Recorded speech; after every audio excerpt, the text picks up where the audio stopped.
idea of being vulnerable is so like, ugh, we don't do it. Nobody wants to be vulnerable. True. Nobody wants to share themselves. But again, that's where you're going to find strength. When you can open up, when you can face reality, when you don't become victim to it, but rather victor. Because I've dealt with this. I faced this. I handled this head on and I felt it completely. I know what it's like to be there and I overcame that. I am a conqueror of this. That's what's going to give you strength. Rather than you're not going to cry, you're not going to feel, you're not going to tell nobody your business. Whatever the case may be, you keep it up to yourself until you blow up or until it takes over, you know.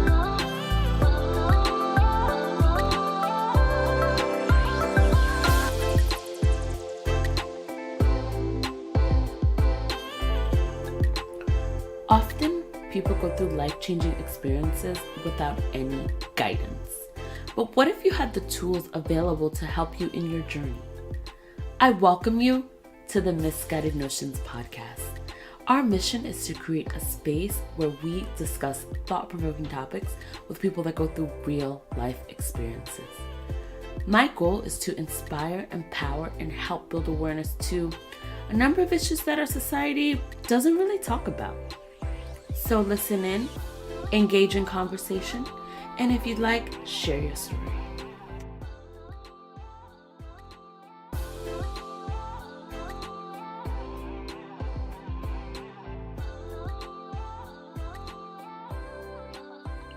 Welcome to the Misguided Notions podcast. Thank you so much for tuning in today. I'm your host, Sandrine Etienne.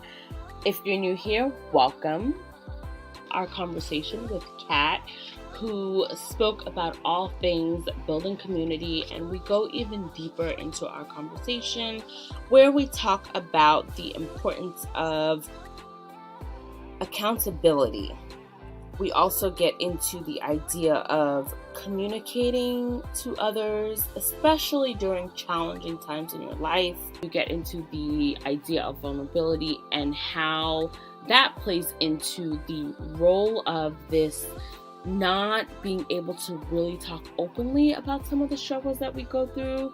So we really get into all of these different aspects, and it was very insightful and very informative. And it's good to also see a different perspective when it comes to this type of conversations that we're having. So I hope you enjoy. I will leave all of the links to Kat's information in the show notes, so be sure to check her out whenever you get a chance. I would also like to note that if you did not listen to episode 14, you may want to go back, listen to episode 14, because this is part 2 of Building Community with Kat.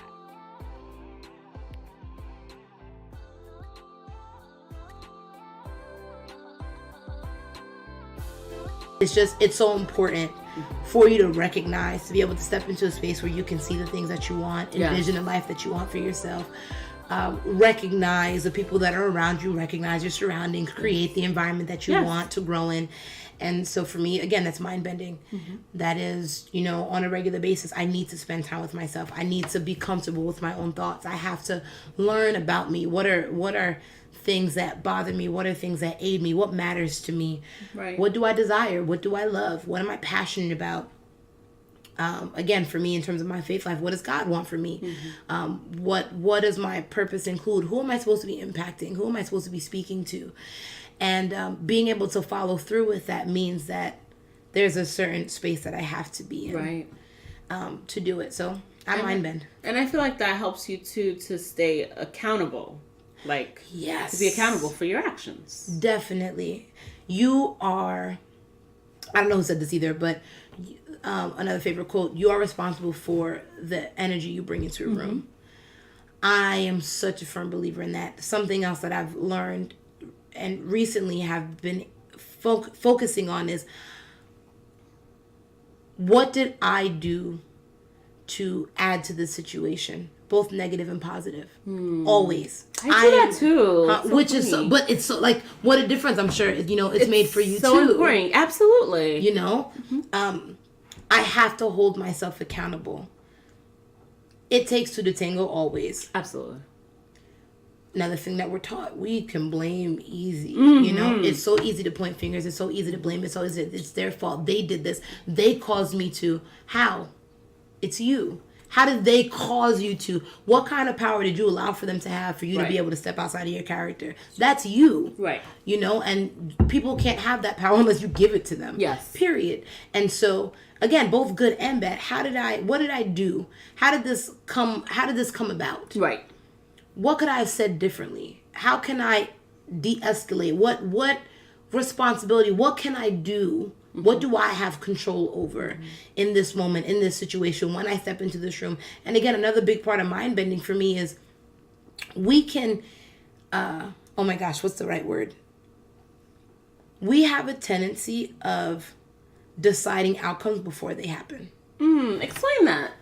Elaborate on that, I guess. For example, it is, you get out of bed in the morning, you stub your toe. It's going to be that kind of day.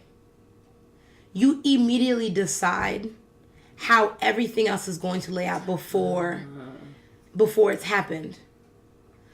Oh, you know, my coffee, it's never ready when I want it to be. You know, like those kind of things. You walk into you walk into a restaurant or a coffee shop and, you know, maybe you have a morning routine. The line is long this morning. Again, you stub your toe. You already decided today's screwed, you know? It's line like is long. Set the tone for the whole day. You are, like, literally, you literally have decided, you know? Right. You've canceled out opportunity, you've canceled out blessings, you've canceled, like, all things that could work out in your favor, you completely miss them because you've already decided that today is going to be a fail. Right? And so you walk in, line is long. Oh my God, of course, the day I want something, line is long. Not even realizing maybe that wasn't even the right line. Maybe that's the line people waiting for stuff. Maybe the line is moving quickly. Or maybe there's a reason why that line was long. Maybe there was an intervention that made it to be that way. You have no, but we decide. Right. You know, you go into conversations ready. Oh, I'm about to tell her. Yesterday she said this to me. Right. I'm about to go, wait till I see her today. You know, like, you go in deciding. Right. That's You've true. Decided what the outcome is before anything has ever happened. Once again, you're accountable for that. You came with the wrong energy. You started that fight, even though and then you walk away, and we I should say, because it's human nature, I do it too. We walk away blaming the other person. Oh, I knew she was going to go off. You came at her sideways. Right. Because you already decided she was going to go off in the conversation. You know, like, you didn't even give the person an opportunity. And so that's what I mean. We already decide beforehand. Absolutely. And so, again, part of mind bending is deciding. I can decide the outcome. Today's going to be great. I'm going to function at my highest today. It doesn't matter what comes my way. I can handle it. I have a solution to any problem that comes to me. I have everything inside of me to handle anything that's thrown my way, right?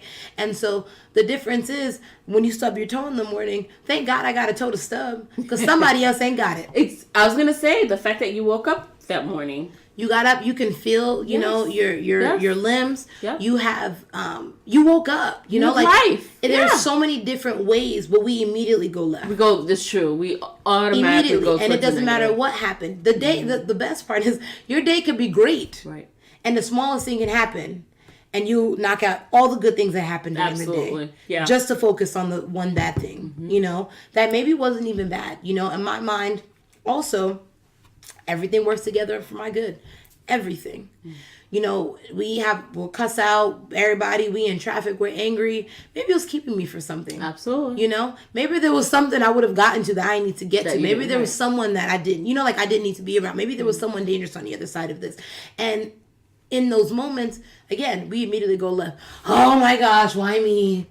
Oh my gosh, why today? Right. Oh my gosh, you're always right. Today would be the day. Right. Okay, you know, I've done it too. I still do it, you know, and I gotta catch myself, but why? Yeah. You know, why? Because it's you. The entire universe conspired that you would be sitting, because you're the only one in traffic right now. It's just you. Then it wouldn't be traffic. You know. The world is not against you. People are not against you. True. People are for themselves, and there's a difference. You know, and so. Stop playing victim. Stop, you know, being so brokenhearted about it. Everyone is going through it. Everyone is feeling, you know, like, you have to shift your mentality. You have to shift your mind. And again, all that goes back to, like I said before, love. Like, if you recognize that we're all human, if you recognize everyone has feelings, if you recognize that because I love myself,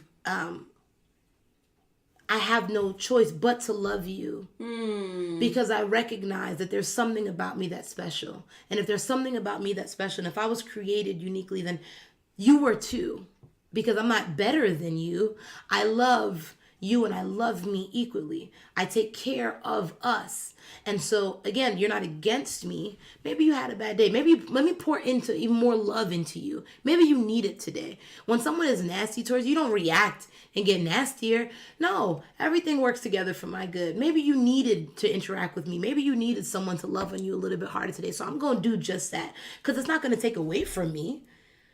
Sharing a nice word doesn't take away from me, but getting nasty does, because now my mood is ruined, because I'm walking away from you, and for the next hour I'm thinking about how nasty, like that. Let me tell you about this chick earlier. Right. Now your day is ruined. Right. Like that takes away from you. But if I loved you a little bit, you know what? You have a good day.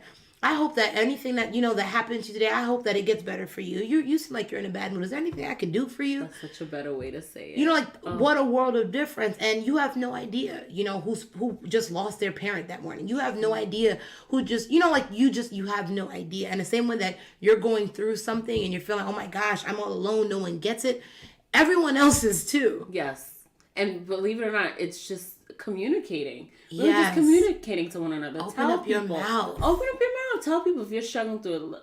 Listen, you could be taking care of your sick mom or dad or loved one, whoever it is, and you're not telling anyone.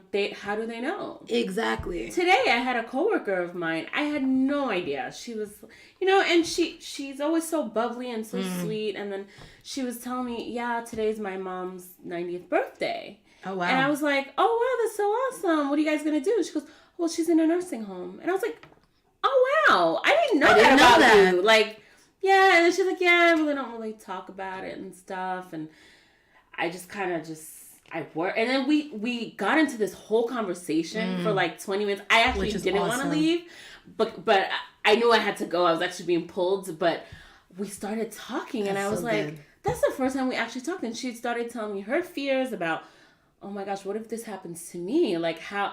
I know I can't prevent it. Like, I know I'm going to get sick one day, but how do I plan for it? And I was like, you see? And I told her, I said, these are conversations you need to have. Exactly. Because we're here to support you. Exactly. You work among people that go through this. You're not alone. You're not alone. Your coworker sitting next to you is probably going through it, and you don't even know. You have no idea. You don't know. So it's like, have these conversations. Talk about it. Like, just...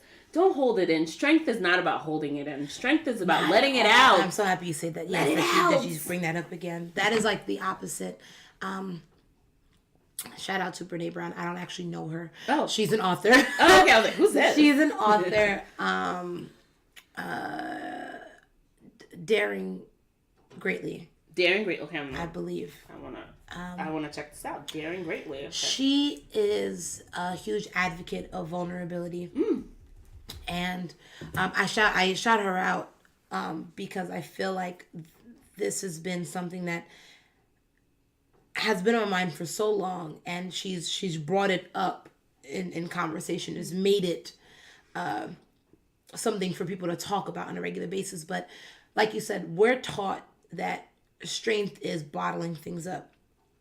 Absolutely false. And that's a conversation I have often with a lot of my students. You cannot ignore and neglect your feelings and expect that they won't take over at some point. If you do not learn to harness your emotions and use them for your good, you're going to become slave to them. And so, again, this idea of bodily strength is, hardness. No. Strength is being able to feel things completely and get past them. Strength is being able to open up your mouth and be transparent and to be honest with someone.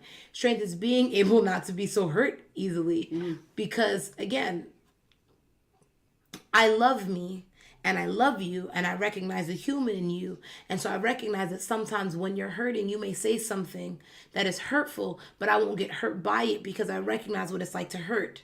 I recognize what it's like to be there. And so I'm not going to be so affected. Again, rather, I'm going to pour into you even more. I'm going to love on you even more. And so vulnerable is so like, ugh, we don't do it. Nobody wants to be vulnerable. Nobody wants to share themselves. But again, that's where you're going to find strength. When you can open up, when you can face reality, when you don't become victim to it, but rather victor, because I've dealt with this. I faced this. I handled this head on and I felt it completely. I know what it's like to be there and I overcame that. I am a conqueror of this. That's what's going to give you strength rather than you're not going to cry, you're not going to feel, you're not going to tell nobody your business, whatever the case may be. You keep it up to yourself until you blow up or until it takes over. You know, that's what depression looks like. True. That's, you know, like, because we're not okay with sharing. We're not okay with communicating and telling our stories. And it's to our downfall. You know, and again, I shout her out because she pushes that message, dare greatly. Be bold enough to get into the boxing ring. I love that. Put on the gloves. Know that you're going to get hit. That's the problem with you keeping things to yourself. You keeping things to yourself thinking that life ain't going to hit you. No, you're going to get hit. Yeah. Learn to handle the blows. That's the difference. Boxers are amazing. And although I am not a fan of boxing, I do find boxers sexy. Oh. But... because, you know, the idea of hurting people for a living, it kills me. But I respect it nonetheless. I respect it truly. And one of the things I respect about boxing is true boxers lean into the punches. You don't hide from it. You don't scour from it. You lean into the punches. I'm expecting to get hit. I'm also expecting to be standing at the end of the fight. You want to be bold enough to get into the ring. You want to be bold enough to handle the punches. You want to be bold enough to stand at the end of the fight. And at the worst case, if you get knocked down, then you train harder for the next time. Absolutely. That's what vulnerability is. I know I'm going to get hit. I'm preparing for that. And I'm strong enough to handle it. And it's okay to get hit. It's okay to get hit. Yeah, it's lean into the freaking punch. Right. Lean into the punch. You know, because that's what it is. Because you can I don't know what the right word is, but you can absorb the hit differently when you lean into it. Absorbing the impact. Yes, exactly. And so that's the difference to me. The person who runs around the ring, you know, you ain't winning this one. I would say they're not ready. Right. That's the person who bottles everything up. Because life's going to keep swinging. It is. That's not going to stop. But you never learn to handle it. You never learn to lean into the punch. You never learn to get over it, to overcome the battle. And so how can you be successful? How can you level up? How can you grow? How can you love wholeheartedly if you refuse to feel what love is? Absolutely. Love comes with pain. But but everybody wants to be loved. No one wants to get hurt. Well, baby, it's a sad story for you, you know, because it comes together. Yes, exactly. It does. Those who love you the most are the ones where you're going to get hurt by.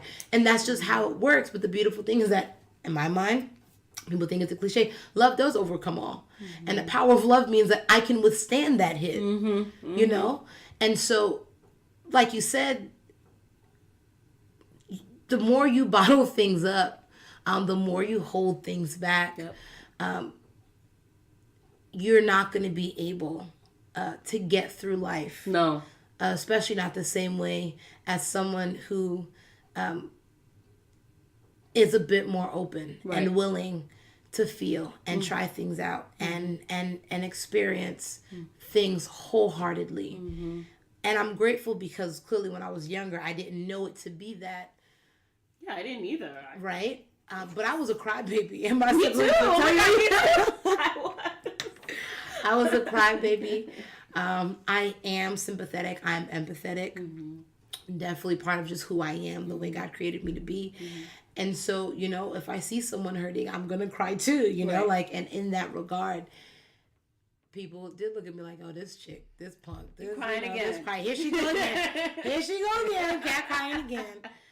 And even now, you know, when something overwhelms me, you know, I will cry. It's just a part of, it's okay. Yes. We're showing our vulnerability. Yes. And I don't hide it anymore. Yeah. I'm going to cry. Right. And it's going to happen. It's just going to be what it is. And you don't like to see it, turn your head. Right. Because it's going to happen. But the difference is I believe I'm happier on this side. I don't have to hide from things. I'm not fearful of things. I know that there are going to be ups and downs. I'm just ready for it. Bring it on. Yes, bring it on. Yes. Let's do it. Let's make it happen.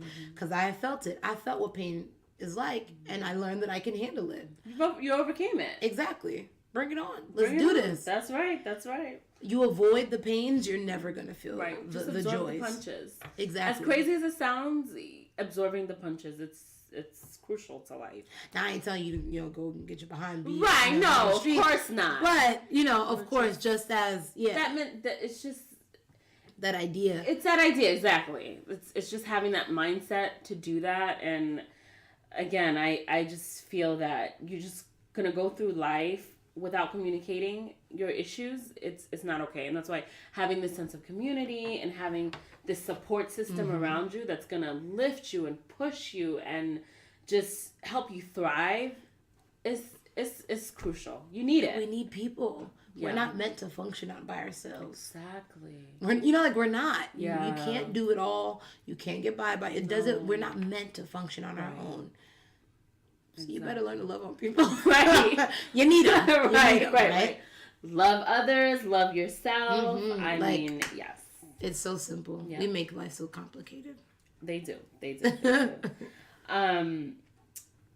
And one of the last questions I wanted to ask, and you can, however, if it goes more beyond that, it's fine. But as a woman of color, why do you feel that it's important to have a community like All About the Sisterhood? So, clearly, we are in America. And we have one heck of an American history. And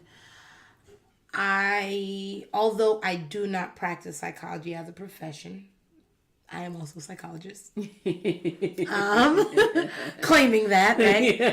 And so I do believe that, I don't have to go through the history. We all know what that was like. We all know that there are parts of history that are left out. We all know that the common narrative that blacks were brought here as slaves, which is trash because we were not only slaves. There are so many parts of history that are not written into history books. And part of our history as Black women, especially Black women in America, is we literally have been the stepping stone, as in we're the stone being stepped on. And I do believe to a certain degree that our DNA holds memory. I do believe that we have a lot of wounds that have not healed due to our history. And so because of that, we are led to cattiness. Because of that, there is a strength inside of Black women, Blacks in general, that is undeniable. Even if you want to hold true to the narrative that we only were slaves, you can't use weak people to be your slave, period. So clearly there's strength in that narrative.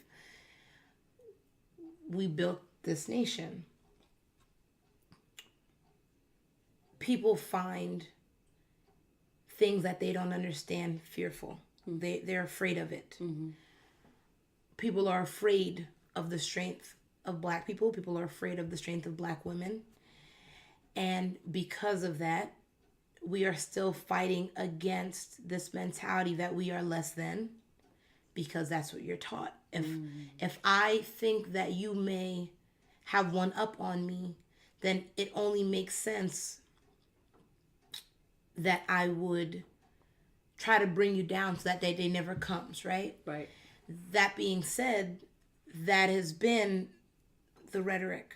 You are less than, you're not worthy, we don't need you, you are property for everyone to use.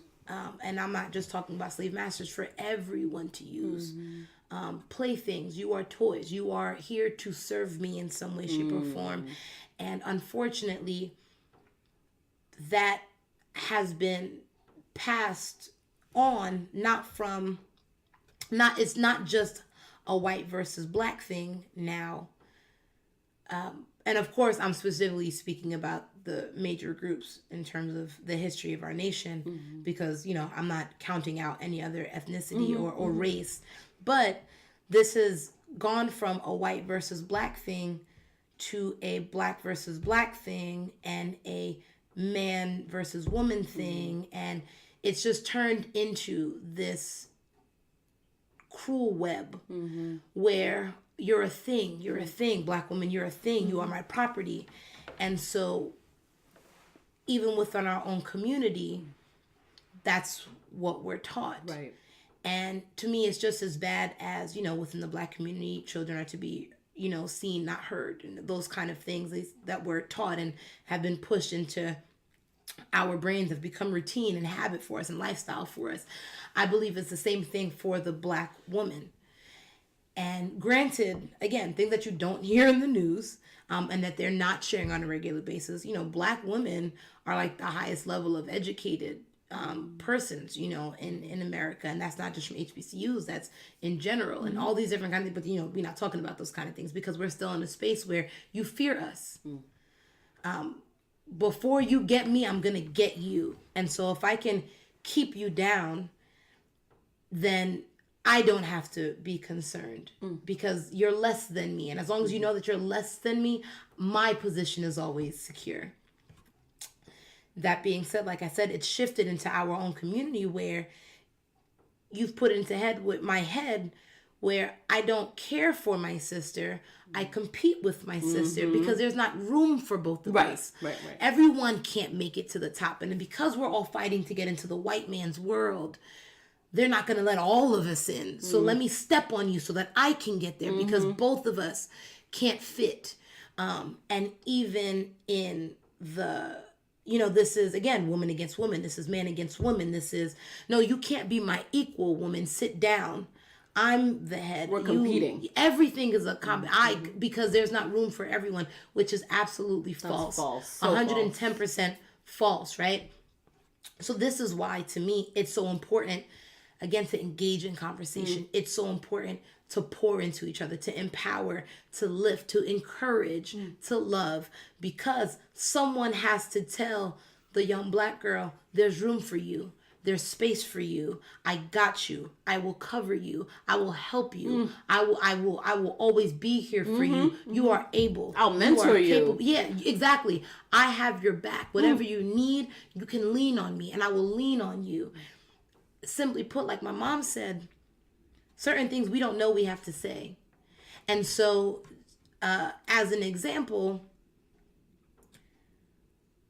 for many of us who believe that certain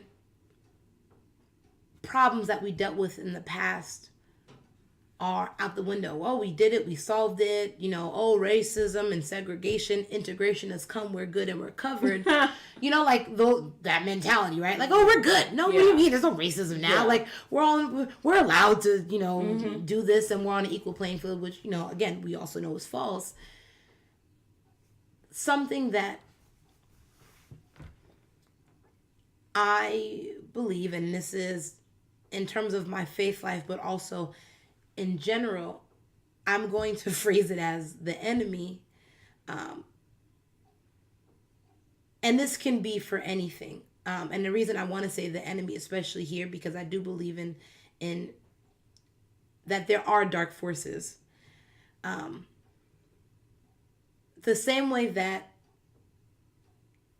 some may think the white man is their enemy. It's not white. There are good people and there are bad people, right? So that's why I'm going to use the phrase enemy. The enemy is very good at covering your vision. Using integration as an example, if I can just make you feel like you've gained something, then I can still take away all of your rights and you not notice. If I can just make you feel that you've got a victory, if I can make you feel like you have that you're in a better place today than you were yesterday, then you'll completely miss the fact that I'm using and abusing you. You'll completely miss the fact that I still view you as less than. That's what I feel like is done even up until now, where, oh no, blacks are equal. Men will use it with women. Oh no, women are equal. Because if I can just say the words, if I can just make you feel good, you'll miss the fact that you haven't moved positions. Right. Oh no, but I view you. We're the same. I'm still gonna pay you less, but if I say it, I was thinking the same thing. You took the words right. Right. You know, but if I'm just gonna say, as long as you feel good, as long as I pull the wool over your eyes, right? That's true. And so that's something where that still happens. The enemy still has one up on us because we'll say things like, oh yeah, we made it 2018, we on and popping, we're on to the next. You know, we have all of these of options and blessing. Things are available to us. Resources are available to us. But if all I can do is pour into you reality TV and make you function as trash, right, then I still have one up on you. Right. I can literally open up the position for you and say, no, you know what? Everyone gets equal opportunity for this position. But if I can pour into you without you recognizing it, that you don't deserve this position, you won't apply and I don't have to worry about my position. That to me is the problem. For America, there are so many systems in place to keep people down. Absolutely. And all people. And in different areas, you know, whether it's blacks, whether it's women, whether it's Hispanics, whether, you know, it doesn't matter in any space. Money, social class. And there are so many different ways. So many. How can our public, and I'm speaking for New York specifically, how can we have a public school system where you're zoned? And, that's valid. You know, like you depending have on your option. address. Right. Depending on your address, that's what dictates where you go to school. Where you go, not because you're more or less intelligent, not because you have the ability. None of that matters. And still, from block to block, and I'm speaking specifically even for places, schools where I'm teaching, and I'm not education, physical education technically, because I teach dance in schools, but where from one block to the next, from one building to the next, you have black kids in one, white kids in another. This is literally one block to the next, where you literally are zoned, and somehow all the white kids still end up at one school and blacks end up at another. It's block to block. How do we still end up so segregated? Right. There are systems in place, you know, and that to me is exactly how it functions, again, even with women. There are systems in place. I don't want you to be successful. I don't want for you to ever be my competition. I don't ever want that. And so I have to there has to be a way to keep you down. I have to always have the one up on you. Always. And so it is it is important for me to break apart those systems. And for that, you know, you want for the person who, what's the parable or the phrase, there is a hungry man, you don't feed him, you teach him how to fish, right? That's how he's going to be able to eat past today. For me, it's not just about, I'm just going to create this space. No, we have to have the conversation, because I have to break apart the chains in your mind. I have to shift the boundaries that are in your head. I have to let you know again that you're limitless, that it doesn't matter who tells you that you can't. I'm telling you that you can. Mind bending. Exactly. You gotta mind bend, you know, and it doesn't matter where. Again, I'm not necessarily in a classroom with the same kids throughout the day, but if there's a kid I have access to, I'm gonna try to get to you. I gotta plant the seed. Someone has to tell you you're able. Someone has to tell you that you can do anything, you know, and because of that, for these kind of conversations, that's why they're so necessary, you know, for the All About Sisterhood, for all of the black women, where you are constantly being taught and pushed without someone saying you're less than. You're constantly every single day being bombarded with information that tells you that you are less than. Right? True. All the time. This is valid. You know, and the beautiful thing is, again, you know, 2017 was a great year for it, because all of a sudden we find advertisements we're doing. And for anyone who has the audacity to say stuff like it's not that big of a deal, you have no idea what it's like on this side. Exactly. You don't recognize the trials. You don't recognize the hurdles that we're trying to get to. And you don't see the fact that representation is so important because you have a world that caters to you. And so you wouldn't see why it's so important on this side. And I remember for a long time, my mom used to fight with, especially my older sister and I, because I was a Barbie doll girl growing up. I loved Barbie. I really did. And, you know, on the opposite side, though, I'm grateful because I grew up also being very aware of my Blackness, very aware of Haitian culture, very aware of those things, you know, and I'm grateful because everyone doesn't have that. Right.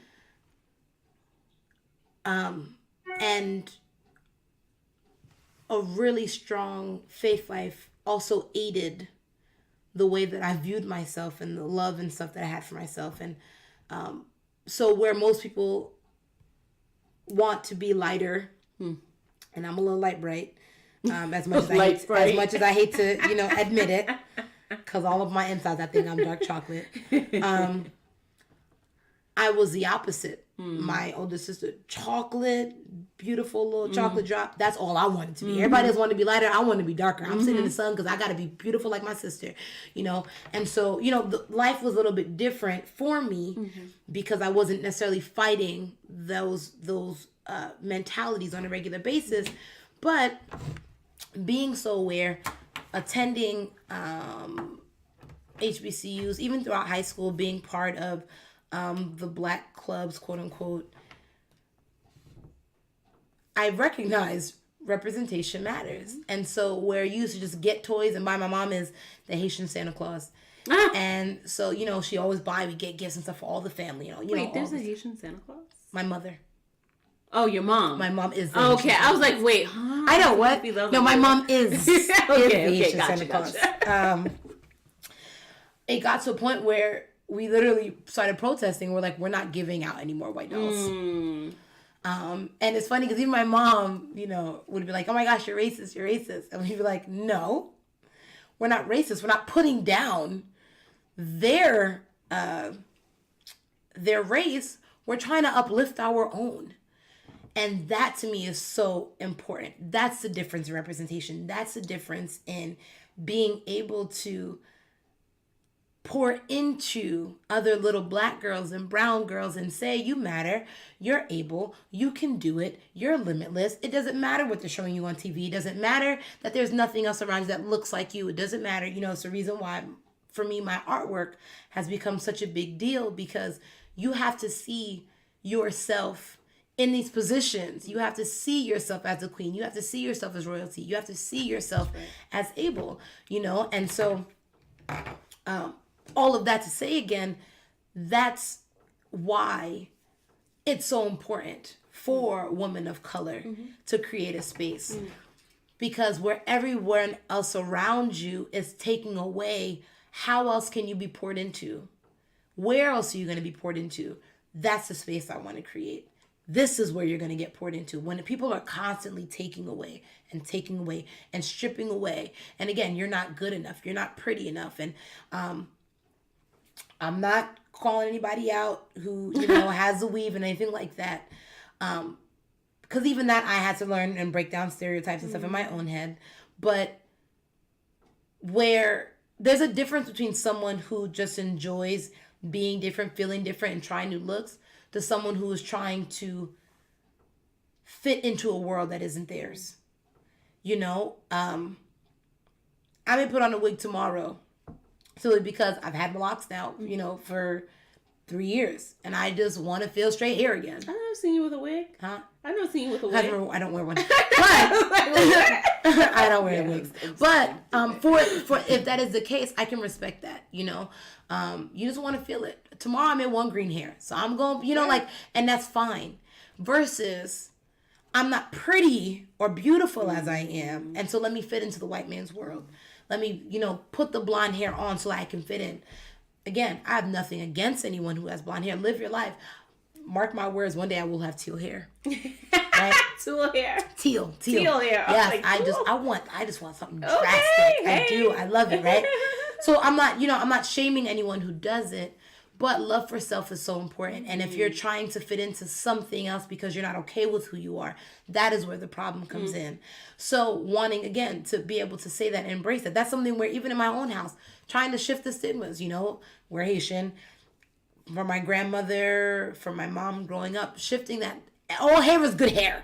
It is. Stop that. Like, oh, you got, oh, yeah, you got the course, you got this hair. Oh, no, well, this person always had. I hated doing their hair. But you had that good hair. Long hair is beautiful. Yeah, exactly. Please. Oh, my gosh, you cut your Long, hair. straight hair, especially. Yeah, stop. Like, that's mess. Yeah. No, you, as you are, the way you came out is gorgeous. You are beautiful. You are unstoppable.